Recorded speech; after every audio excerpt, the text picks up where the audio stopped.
The CBS Radio Mystery Theater presents...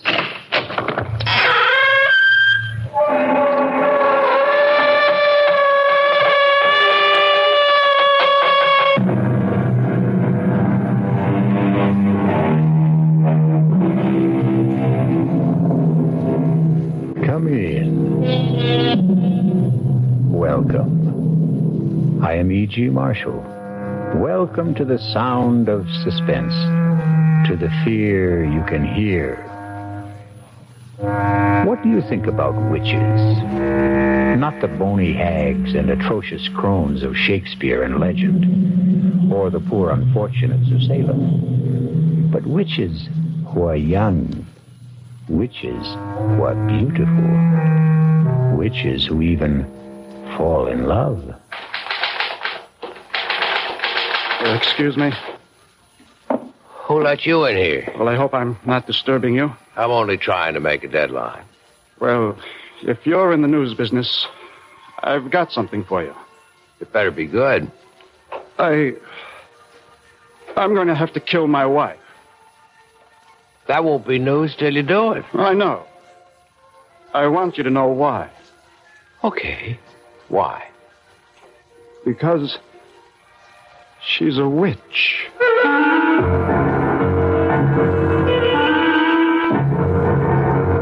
Our mystery drama, I Warn You 3 Times, was written especially for the Mystery Theater by Sam Dan and stars Joan Loring. It is sponsored in part by Anheuser-Busch Incorporated, brewers of Budweiser.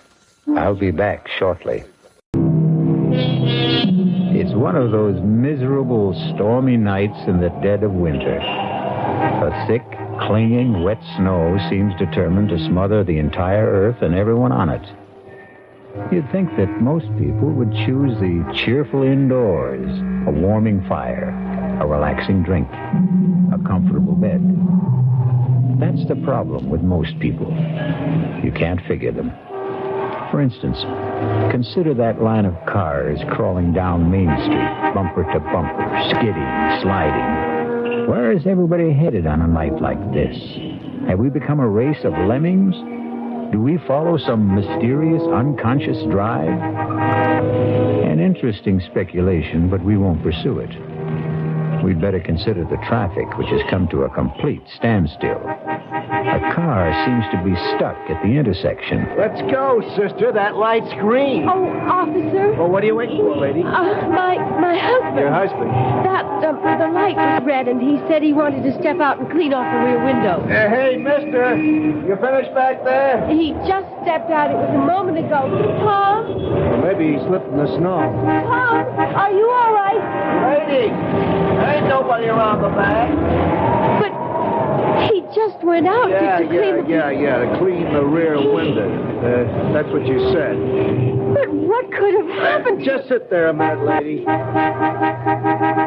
Hey, lay off of that horn. I know you got one. What's wrong, officer? Did you see a guy get out of that car up Did I see a guy get out of the car? Yeah. Did you? Huh? Are the police after someone and escaped? Oh, come on, Buster. Just tell me. Did you see a guy cleaning off the rear window of that car up front? To tell you the truth, I wasn't paying any attention. I was listening to the radio. Now, there could have been somebody, but then again, I couldn't say there was. It's not that I'm not trying to get involved, officer. I'm a citizen. I know my duty, but... Yeah. Well, thank you. Officer, where is my husband? He was just there. Lady, he disappeared. How could he disappear? I don't know. I do know he ain't here. What am I going to do? Well, you can't keep blocking traffic, lady. You got to move on.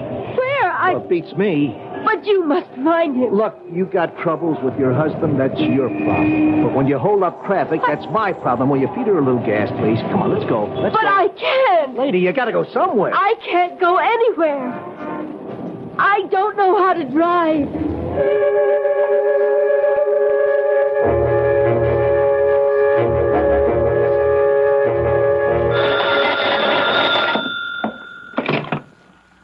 Desk, Lieutenant Carroll.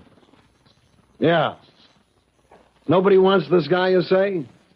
Well, technically, that isn't true. His wife wants him. Okay. Well, look who's here. Lieutenant? You won't win any Pulitzer Prizes around this joint tonight, Peterson. I was hoping you might have a little bone to throw me. Page 1. I'll settle for 2 inches on the bottom of page 38. If you promise to remember 2 R's and 1 L.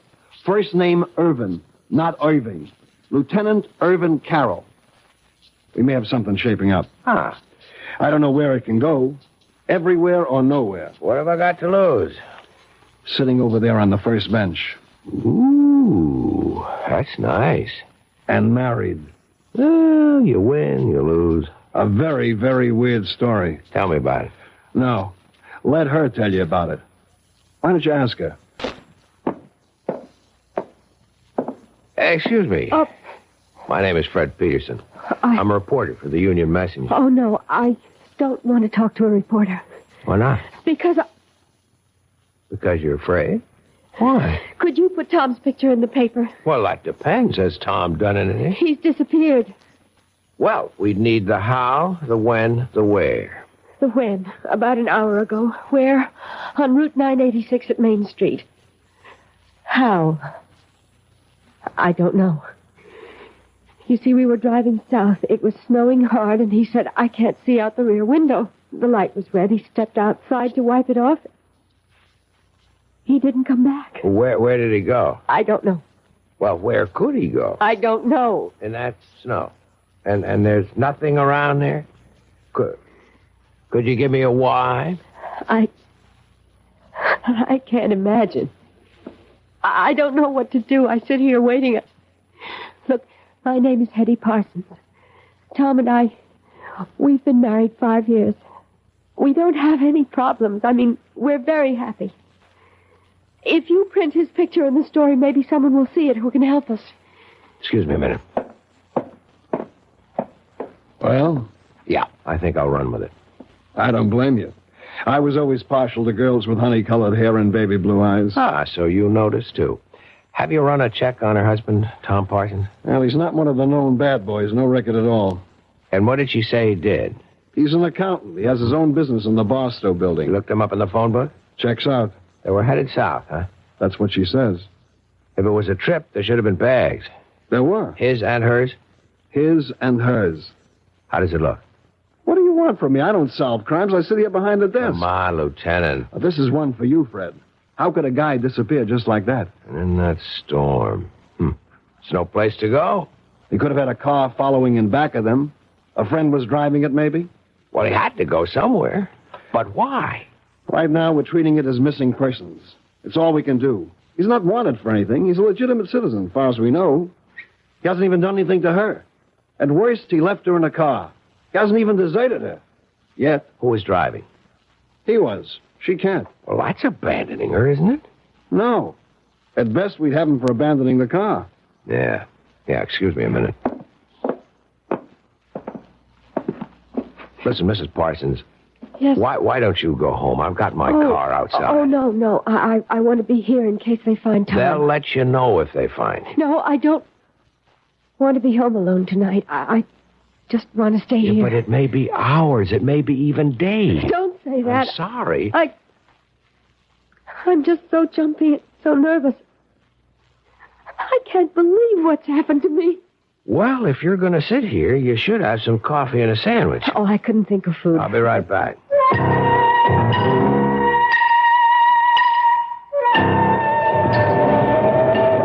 Hey there, Officer Dennis. Well, look who's here, the friendly reporter. Yeah, listen, that girl. Yeah, I was going to ask what girl, but I won't. Yeah, I want to start at the beginning. Oh, well, you know, Lieutenant Carroll's got 2 R's, but Patrolman Dennett's got 2 N's. Yeah. What did happen? Well, like she said, he went out to clean the rear window, and he was gone. Anybody see him? I checked the car and back, but who looks? Who notices?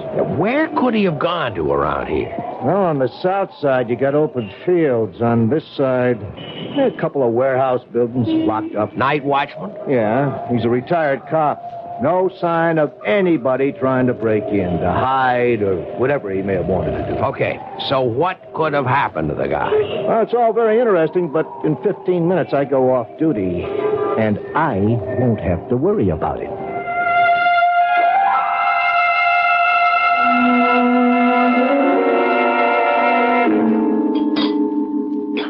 thanks. I didn't think I could touch a thing, but I must have been starving. Has there been any word? Yeah, you'll hear the minute they know. Now listen, Hetty. I can help you, but you have to help me. I'll do whatever I can. We have two basic roads to explore. One, somebody was out to get your husband. Oh, no. No. Tom is the mildest, sweetest, most obliging guy on earth. He has absolutely no enemies. That you know about. Tom and I have no secrets from each other. Everybody has at least one enemy. Tom is incapable of hurting anyone in any way. He sounds too good to be true. If he does have a problem, that's it. All right. The second road to explore. He wasn't pushed, he jumped.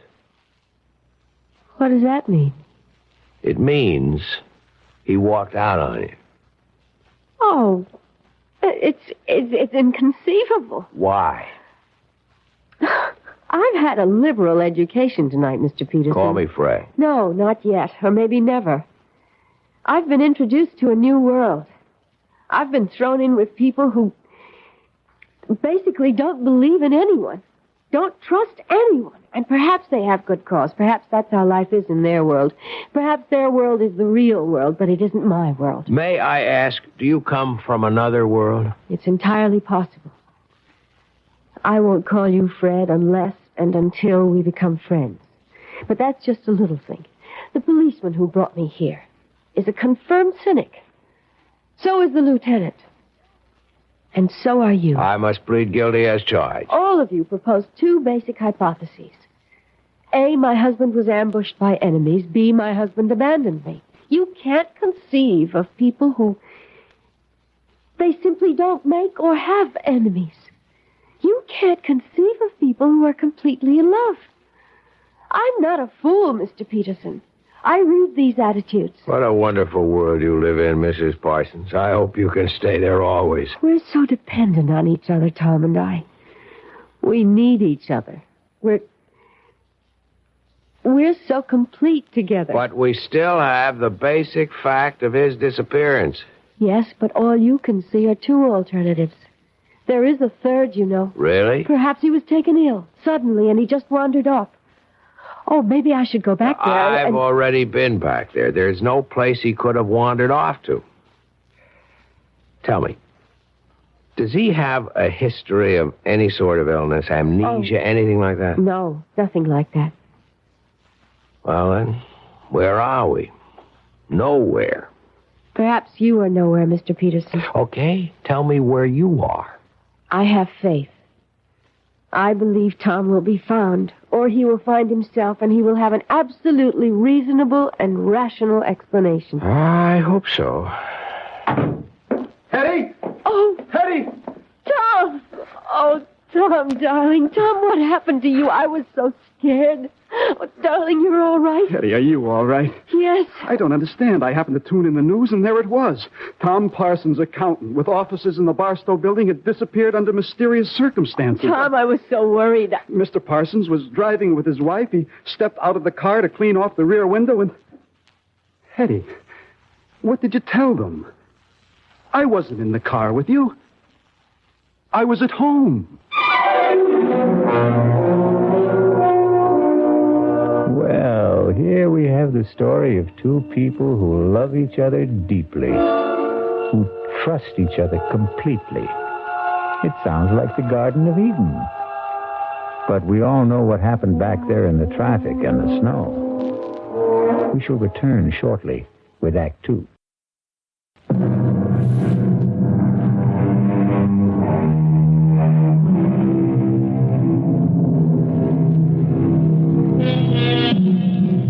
You've seen these couples, or rather heard of them.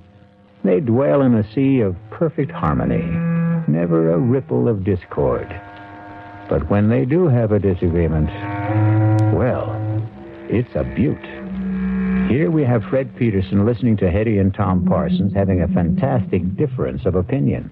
Tom, how can you say that? Hetty, darling, I was not in the car with you. I was home. Home. You said, let's get out of this miserable cold and snow. Let's head south for a couple of weeks. Hetty, when did I say that? How could I say that? You know I'm swamped with work at the office. You came home this afternoon, Tom. You said, how would you like to leave for Florida tonight? And I said, give me an hour to pack. Excuse me. Who's he? Oh, he's just... I'm just Fred Peterson of the Union Messenger. A reporter? Oh, please, don't be alarmed. I assure you it's a thoroughly respectable profession. Well, I see no point in emblazoning this all over the newspapers. Is there anything to emblazon, as you put it? This is a private affair. Tom, tell me what happened. What happened to you after you left me? Eddie, I told you I never left. Tom. How could I have left you? I wasn't with you. Oh, no, Tom. This time I have witnesses. The police officer, he knows you went out to clear the rear window. How does he know? Because you told him. Mr. Parsons. Now, obviously, your wife seems distraught. I would suggest... Keep your suggestions to yourself, Mr. Peterson. Don't you dare imply that I'm overwrought or nervous or hysterical. I am completely calm, extremely rational, and absolutely in command of myself. I know what happened this evening. Mr. Peterson, this is obviously a private matter between my wife and me, and nobody's business but ours. What did you mean, Mrs. Parsons, when you said that this time you had witnesses? Have there been other times when... Hetty, it doesn't do us any good to air this in public. All right, Tom. Take me home. Let me talk to that officer at the desk there. Find out if there's anything we have to do. Well? Well, what? Friend, husband, Tom. He didn't turn out to be quite as advertised. And what is that supposed to mean? He isn't quite the sweetest, mildest, most obliging guy on earth, is he? He is to me. I guess it's all a matter of how these words are defined, isn't it? And about this oh-so-complete understanding between the two of you. Won't you at least admit you're having a difference of opinion right now? I don't have to admit anything. Okay, don't shoot. I'll go quietly. Are you sure you really want me to go? Please. Regardless of what you say to me. You are in trouble. No, don't deny it. Well, what if I am? I'd like to help you. Why? Because... Would you want to help me if I were middle-aged and fat and sloppy and ugly? It isn't 10 minutes ago. You accused me of living in a world where no one trusted the next fellow or believed in him. You accused me of being a confirmed cynic. Is it possible you don't remember what you say from one minute to the next? I'm sorry. Don't be. There's a great deal to what you said. You're kind, but no one can help me. I could try. And no one should try either. Why not? It's too dangerous. That was the wrong thing to say to me. I'm warning you. You're only getting me in deeper. Please, For Fred. openers, my business is to take chances and get myself into... Hey, you know what happened? What? You called me Fred. Oh, I'm sorry. I shouldn't have. What you did. And that means we're friends. Look, I only You're wanted... the one who set up the ground rules for this thing. First names are for friends only. Please, forget what happened here tonight. I warn you. You've already warned me twice. It won't work. I can only warn you 3 times. Do you mean you keep score? Please don't joke, Fred. You keep saying the wrong word, or I should say the wrong name. The wrong name is Fred. You can't call me Fred and expect me to forget everything. I warn you. I warn you for the 3rd time. Forget all about tonight for your own sake, for your own safety. And after saying all that, you still expect me to forget about it. Tell my husband I'll wait for him outside in the car. Wait a minute, Hetty. I warned you, Fred. I warned you 3 times. Now, goodbye. Where's my wife? She said she'd meet you in the car. Mr. Peterson, if I were you, I'd forget everything that happened tonight. Is that a threat? No. A warning. That's all I've been getting around here, warnings. Well, for your own good, take them seriously. And if I don't? You'll regret it for the rest of your life, which may not be a long one. You still insist that you're not threatening me? I'm only trying to help you. Really? And why should you do that? Why? I don't know why. Maybe it's because the last guy tried to help me. What last guy? I didn't listen to him. The last guy? What do you mean? Nothing. Forget it. You know, with you and your wife, it seems, everything turns out to be nothing and forget. I don't think it matters now. I have an idea it's already too late for you. I'm sorry. Good night, Mr. Peterson. Hey, Fred. Fred. Yeah, Lieutenant, I'm coming. Well? Well, what? There's nothing there for us boys in blue. What's in it for the Fourth Estate? Looks like he's trying to drive her nuts. It could also be the other way around. I don't think so. Because of that honey-colored blonde hair? Lieutenant, you always know where the exposed nerve is. Just stop and figure it. Couldn't this also be her way of trying to drive him nuts? As a reporter, I would have to say yes. But, as a man? I don't know. Well, you got a problem, Fred. How are you going to tackle it? As a reporter? Or as a man?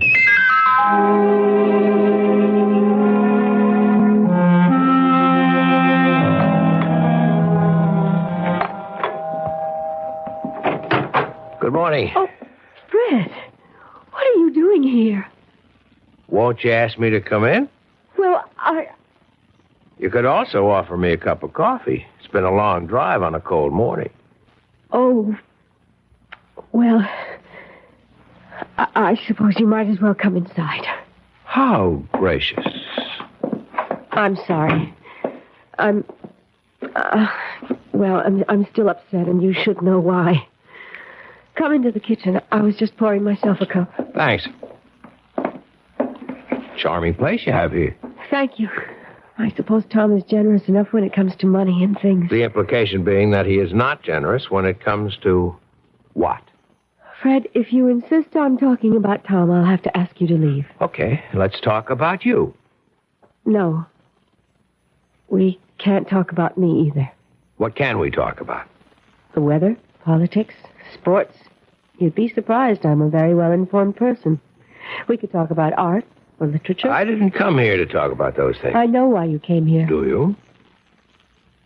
Fred, I'm a married woman. But you're not a happily married woman. I'm happy enough. Okay. Let me tell you why I'm here. As a reporter, that is. It doesn't happen very often that you get a chance to be in on a story before it's a story. You follow me? No. Last night, all I could have gotten out of it might have been a squib on the back page, or maybe nothing. But something's happening here. Something's building. I don't know what it is. But one of you is lying. One of you is trying to destroy the other. And you think you can stop it? Oh, no, that's not my job. But there's going to be an explosion. And I want to be there when it blows. Because then I'll have a story. And that's all this is. That's all I am to you. A story. I was talking as a reporter. But as a man... Yes? As a man, I'd like to help you, Hetty. Even if it meant losing your story? Yes. I'd like to believe that. Why can't you? I tried to warn you, Fred. Look, we had all that last night. I can't warn you anymore, but remember, I did warn you. Yeah, sure. Don't brush it aside, Fred. Hetty, on the general subject of warnings, I've had a few in my day. From gangsters, from politicians. I mean from people who had clout. But I did warn you. Look, if you want me to, I'll sign a receipt. Let the record show that you warned me. You were right. He is trying to destroy me. Ah, finally. Why? I don't know. Okay, let's go through the standards. Is he after your money? I don't have any. Another woman? I don't think so. Is he tired of you? I don't know. Well, none of this is very helpful. I'm sorry. What was this business you were giving me back in the station house about your perfect marriage, about your perfect husband? Because he is. It's just... Well, now and then he imagines things like last night. What's now and then? Oh, every few months. One time he stranded me up in Maine. Another time we were supposed to go to Europe. He told me he would be delayed and to get on the plane he would make the next one. And there I was, all by myself in Paris.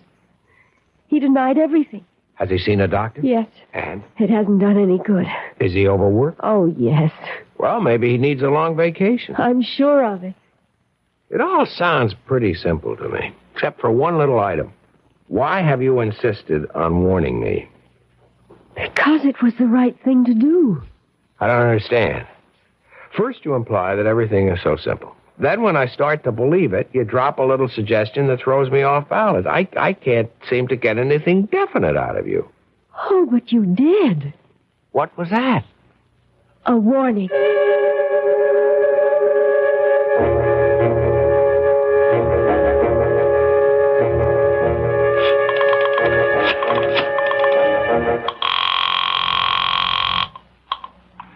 Lieutenant Carroll? Hey, Lieutenant. Hey, how goes the Parson case? How did you know I was going to ask you about the That part? honey blonde hair. Does it really show that much? Pal, you are hooked. You know, Sammy, that's true. And she may even be playing me like a fish. So what can I do for you? Well, no crime has been committed yet, but you can bet there's one on the way. Well, till then, we're handcuffed around here. Sure, but you got all the facts. What fact? I mean, you can get at them in a routine way. Work up both of them, some past histories. That's spending the taxpayers' money. You spend the taxpayers' money every day. Something's ready to blow up there. Just be ready for it. That's all I'm asking. Actually, Fred, if you want the truth, we've already started. And? Keep in touch. Yeah? They said you're in this office. Well, look who's here. Tom the Piper's son. Come on in, sit down. Mr. Peterson, I've decided to tell you everything. Because I know you're in love with my wife. Oh, wait a minute. Now, there are all kinds of meaningless expressions. Wait a minute, see here, hold on, or if you... Let's dispense with them. You can't accuse me. I don't accuse you. I state a fact. Well, then let's be fair. I only met your wife last night. I admit she's attractive. I don't even know her. That's what I told him. That's what you told who? The last guy. The last guy she was married to. I wish I knew how to start this. Well, start at the beginning. Okay. I'm an accountant. You're a reporter. Both of us are men of the world. I mean this world. You live on facts. I live on figures. So how can I tell you? How can I expect you to believe me when I say that Hetty isn't a human being at all? She isn't? No. She's a witch.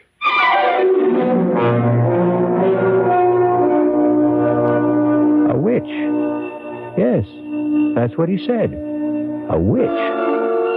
But how can it be? Wasn't all that witch business over and done with more than 200 years ago? Well, that's what we intend to find out shortly when I return with Act 3. This is WBBM Chicago, where the time is 11:04. Tom Parsons and Fred Peterson sit in a newspaper office. Both are young, alert, stylishly dressed, every bit the modern, sophisticated men of today. And yet, the subject, the very serious subject under discussion is witchcraft, of all things. Well, it isn't every day a man accuses his wife of being a witch. It isn't every day a man finds out he's married to one. I can only say it's incredible. I know. That's what I said when he told me. When who told you? The last guy? Tell me about the last guy. I met Hetty on a cruise ship about 5 years ago. She said her husband had just somehow disappeared. She was distraught. You know, she does the distraught bit to perfection. I know nothing of the kind. What happened? Had he fallen overboard? Well, that's what she made everybody think. Till we got a radiogram from shore. He claimed he knew nothing about the trip. Well, either he had boarded the boat or he hadn't. Okay, let's get all of that cleared away. There was a ticket in his name. There were some people who claimed they had seen him. The trouble is, there was a pretty drunk bon voyage party. Most everyone was in no shape to remember anything.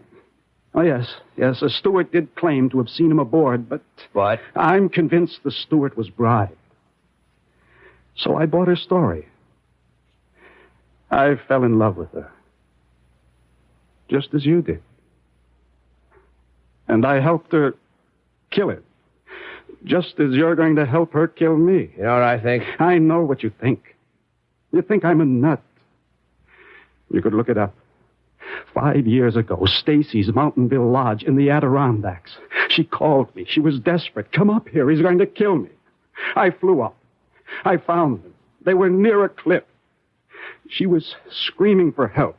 I started fighting him off. I guess he slipped. He fell over the side. He was killed. Look it up. Coroner's office. You'll see. An accident. Let's assume I buy all this. How does it make her a witch? Oh. She told me. She'll tell you afterwards. She's a witch. She falls in love with men, gets tired of them, and destroys them. I think you must be... I know. I'm here to warn you. But I'm going to kill her first. Let me get you a cup of coffee. You're a fool. I'm here to save your life. Sure. Okay. Look her up. I mean that. See if you can find a trace of her. See if you can find out where or when she was born, who her parents were. She has absolutely no background. I tell you. Don't get excited. Lord, this is all so familiar. All of this is what he said to me and what I said to him back there before I killed him. Now, nobody's going to kill anybody. I don't know you. But you look like a nice guy. Take my advice. Save yourself. Save yourself.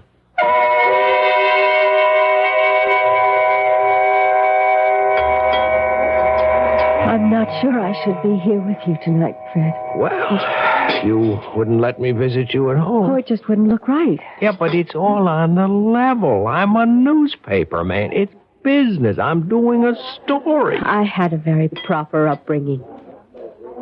Where were you raised, Hetty? I'd rather not talk about it. Why? Well, I told you it was proper, but it wasn't happy.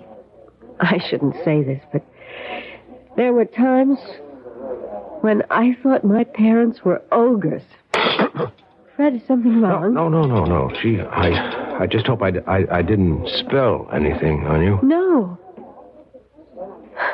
I didn't have a happy childhood. I don't like to discuss it. Here's something we should discuss. I spoke with Tom this morning. I think I know what he told you. So far out, I even hesitate to mention it, but obviously he believes it. I insisted that he see a psychiatrist. In fact, we both went. And it's the doctor's opinion that Tom is riddled with guilt. You see, he thinks he murdered Larry. Larry? My first husband. But Larry was a brute. I was very young, and we're really too young to know anything about people. Larry was a drunk. I didn't know that either. And when he had a few, he would abuse me. Well, I shouldn't have done it, but I was terrified. I called Tom, and he came up and got into a fight with Larry, and... well, there was that accident. But why should he get that far-out notion about you? According to the doctor, it had to be something... well, something he could live with, something that could justify what he did, and he really has a vivid imagination. Strikes me as a very sober-minded person, aside He was a lit major at college. He became an accountant because he had to make a living. I don't know what I'm going to do about him, Fred. I've had so much trouble in my life, and he's really a wonderful guy, and I love him. Why does he want to destroy us? Why should he have a guilty conscience about Larry? Whatever happened was in self-defense. Well, look, everything will turn out all right. Oh, you're only saying that because you have to say something. No, I believe it. Hello? Tom? Yes, it's Tom. But you said you were working late. Well, I am. I just took a break for dinner. Join you? Please. Fred, you obviously didn't hear a word I said this morning, did you? I heard every word. Heard them all and listened to none? Tom, you're not well, and I think we should... I know what you think. You think we should go away for a rest and all that. Forget it. I know what I have to do, and I'm going to do it. Poor Fred. I feel sorry for you. You're in love with her. To keep the record straight, I'm a reporter. There's a story here. I aim to get it. Sure. That's what you tell yourself. Let's go along with you, Tom. Suppose what you say is true. Suppose she's what you say she is. Why not walk out, get a divorce? I can't. Why?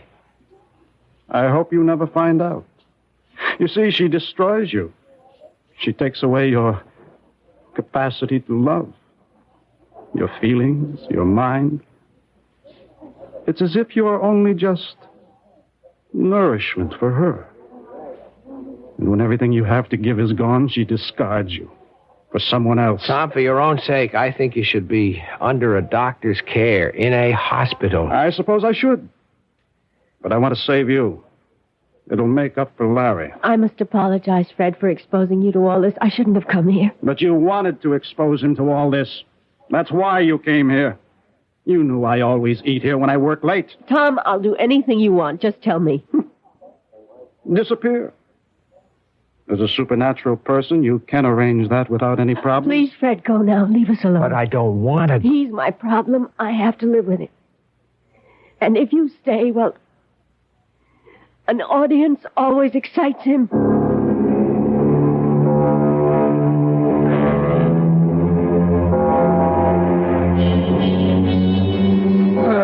Now, look who finally showed up.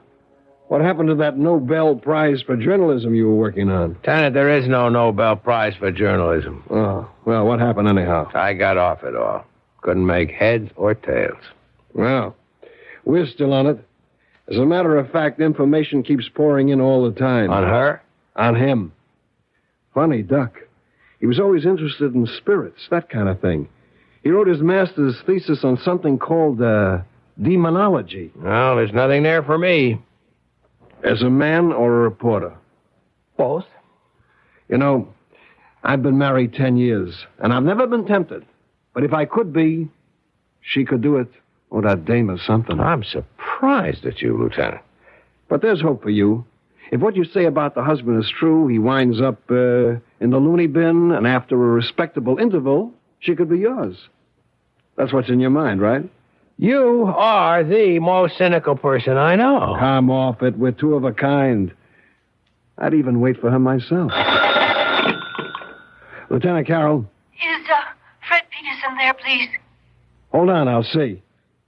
It's the girl you love. Cut it out. Okay, the girl we love. You hear? Yeah, I guess I'm here. Take it. Hello? Fred, I'm scared. What's the matter, Hetty? Don't ask any questions. Just come to my place. Quickly.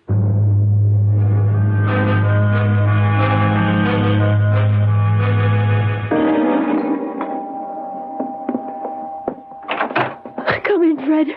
Oh, darling, I'm so glad you're here. Hetty, why are you shaking like that? I'm frightened. I'm so frightened. Please, Hetty, calm down. I'm here. Everything is going to be all right. I know it. I know. It's wrong for me to talk to you like this, to feel like this. But I can't help it. No, we'll work it out. Somehow we'll work it out. Now. Why are you scared? He asked me to take his suit to the cleaners this morning, and I found this in his pocket. It's a receipt. Read it. From Carrington's, 1 double-action Danforth Wilson revolver, caliber .32. He bought a gun. Don't you see? He bought a gun. All right. Why would he buy a gun if he didn't want to kill me? Well, I think we have enough to interest the police now. Are you sure about that? Tom? Well, answer the question, Fred. What do you expect from the police? I have a permit for this gun. I have every right to own it. Look, Tom, I get very nervous when people point guns at me. Maybe it's unreasonable, but do you mind putting that thing away? Well, I will. After I use it. No, Tom. Don't be a fool. You're not a killer. I always thought that. Till just now. Tom, listen. Let's say you're right, that she is a witch, okay? Don't you see? You couldn't kill her anyhow. You'd empty the gun at her. It wouldn't mean a thing. Fine. Why don't we find out? I won't let you. Get away from me, Fred. Up. Come on, step aside. Behind me, Hetty, behind me. Fred, give me that gun. If you move, I'll kill you, too. Gun. Just lower it. Drop it. I'm going to kill her. No, drop it.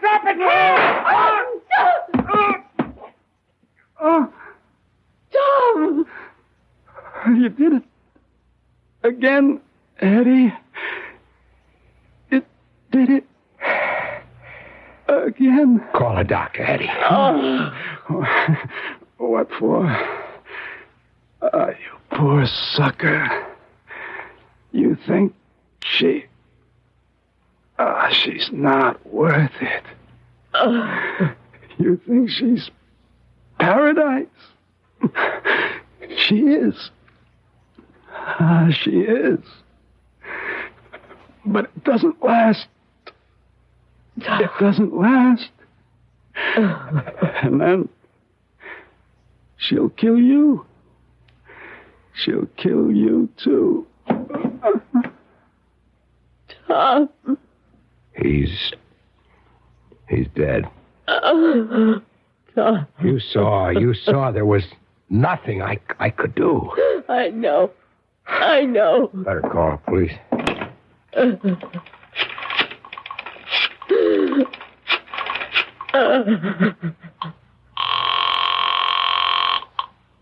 Lieutenant Carroll? Lieutenant, it's Fred. Hey, Fred, I got news for you. What I mean is I have absolutely no news for you. Lieutenant, listen to me. You know, we drew a complete blank on that dame.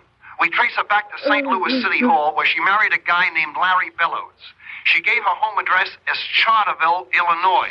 But there's no such place. Listen, Lieutenant. It's as if this dame just materialized out of thin air. No background at all. Wait a minute.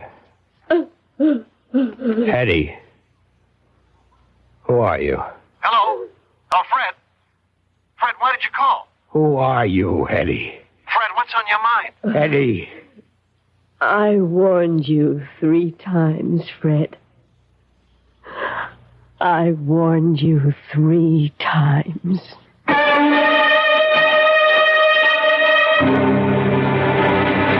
And how many warnings would you have needed? Or heeded? That's the trouble. When they have honey blonde hair, it's so hard to take them seriously. A mistake. You should always take every woman seriously. We'll be back shortly.